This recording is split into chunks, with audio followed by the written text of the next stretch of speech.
be presenting our report on the house design for our client team 6 from Rockhampton through Central Queensland University's engineering program. Hi, my name is Chaz Bodie, the team leader of M2 and a mechanical student of Central Queensland University, and this is my team. Hi, I'm Samuel Gerben and I'm an electrical engineer at CQU University Australia. Hi, I'm Mitchell Pernott, a mechanical engineering student at CQU University Australia. Hi, I'm William Corbett and I'm a civil student at Central Queensland University. Firstly, my team and I would like to explain the house design and how we reached the final. The scope we were provided by our client had some very interesting features and considerations, some of which were physically impossible, such as fitting a tennis court on the block, a third-story pool, and others that could not be reached due to financial restraints, such as the shed.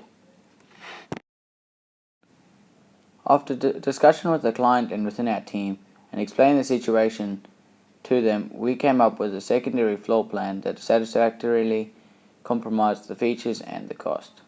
I will now pass to my colleague Mitchell, who will talk about this design. Thanks, Chaz. I'll now talk about the floor plans for both downstairs and upstairs. The floor plans are slightly modified from the last set of sketches. The top floor has now the bedrooms laid out, so there's 4 bedrooms up there.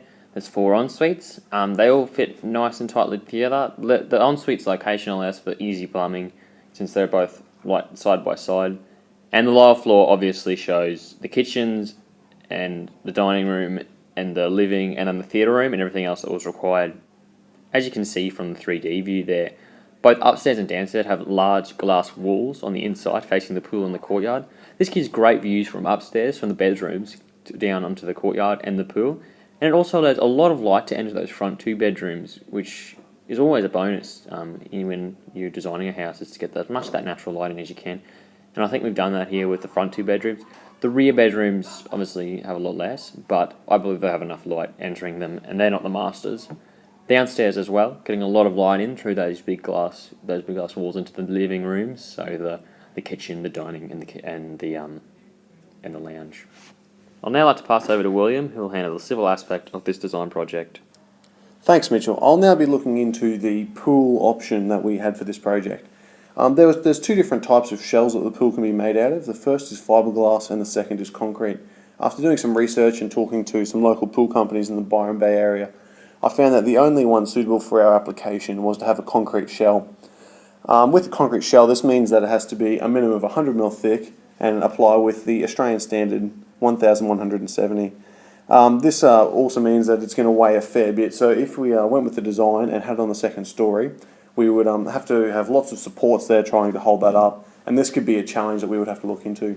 With the glass wall that we have on the edge there, it is made out of 20mm thick structural glass with an aluminium frame to support it to make sure that all the water will be staying there and the glass won't be able to go anywhere. The pool will have a force of 7 kilonewtons applied on it, and so using a 3 times safety factor, I've gone for glass which has a breaking strength of 20 kilonewtons per square metre. The next thing we investigated was the foundations of the house. We had 2 options, stumps or a concrete slab. The stumps are a cheaper option for this house as we do not have to excavate half the hill to get a flat landing for the house we built on.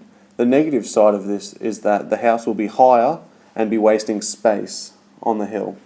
So the next thing we looked into was a concrete slab. This was going to cost a lot more, but also look a lot more aesthetically pleasing to the eye, as it would look as if the house is built into the hill. This is the option that we ended up going with. The concrete slab is 200mm thick and made up of 32 MPa concrete. It will require 23 cubic metres of concrete to be pumped in, as a concrete truck will not be able to reach it. This slab will have a bearing strength of 100 kPa and meets all Australian standards. After I had finished investigating the concrete slab, I then looked into the geotechnical investigation that had to happen. After looking at Australian standard 1289, I found that we required to have a DCP test done on the ground to make sure that the ground bearing pressure was high enough to support our building. After looking up the Australian standards, I found that we need to have a minimum of 100 kilopascals, which is 3 blows per 100 mil on the test. If it fails this test, we will need to build up the soil by either incorporating some gravel, as it is most likely to be a sandy foundation as the property is near the beach. I'll now pass it over to Samuel Gervin, who will now discuss the electrical aspects of this project. Thanks, Will. The house will have 2/3 of its energy needs supplied by the solar array. This is due to physical and financial constraints regarding not having a battery and the roofing space, which in turn determines how many solar panels can be used. Due to the financial constraints, this power will also not be stored when not used. QED, there will be full grid reliance in non-sunlight hours. Each individual solar panel has been angled for maximum solar energy intake. This is partly already complete with the angle of the roof being 30 degrees, the minimum angle of elevation for the panels. There are 2 parts of the roof facing directly north, and each of these sections of the roofing will be covered in solar panels. The protective device rating was also found for the cabling in various conditions. This will be for the electrician to apply with a final sub-circuit plan. Now here's Mitch to discuss the mechanical section. Thanks, Sam. I'll now be discussing my mechanical deliverables, the air conditioning and the pool pump. For the air conditioning, it's been decided that we'll have both ducted and split systems within the house. The ducted air conditioning will be for the living areas, as it uses a lot less power and it can air condition the large space, and because individual climate control is not really necessary.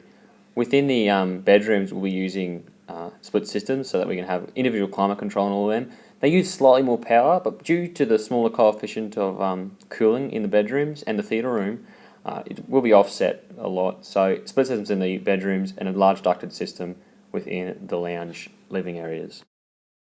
The pool pump size will be around 0.5 horsepower. It's been decided as we're trying to get 2 circulations of the water within the pool per day, and a 0.5 horsepower pump suits that need. I would now like to hand it over to Chaz to discuss his section of the mechanical part of the report. Thanks, Mitchell. I will now be discussing the elevator options and the truss and roofing analysis. Of the many elevator designs available, the best option I had found was the vacuum elevator, as it was one of the cheapest elevators, only costing approximately $30,000 to install and purchase.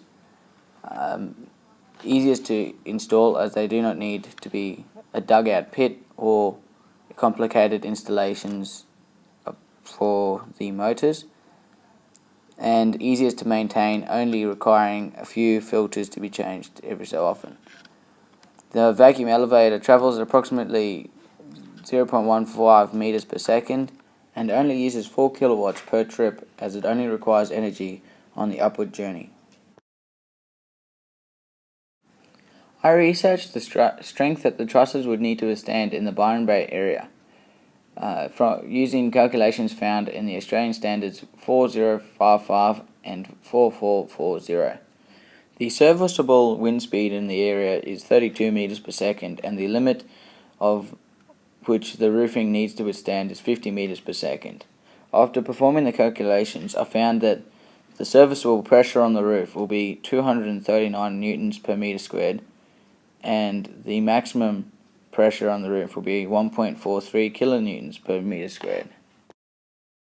Using the area supported by each truss, I found that each truss would need to support 4.76 kilonewtons, and using the tensile strength of pine, the most commonly used material for trusses, I found it to withstand 266 meganewtons.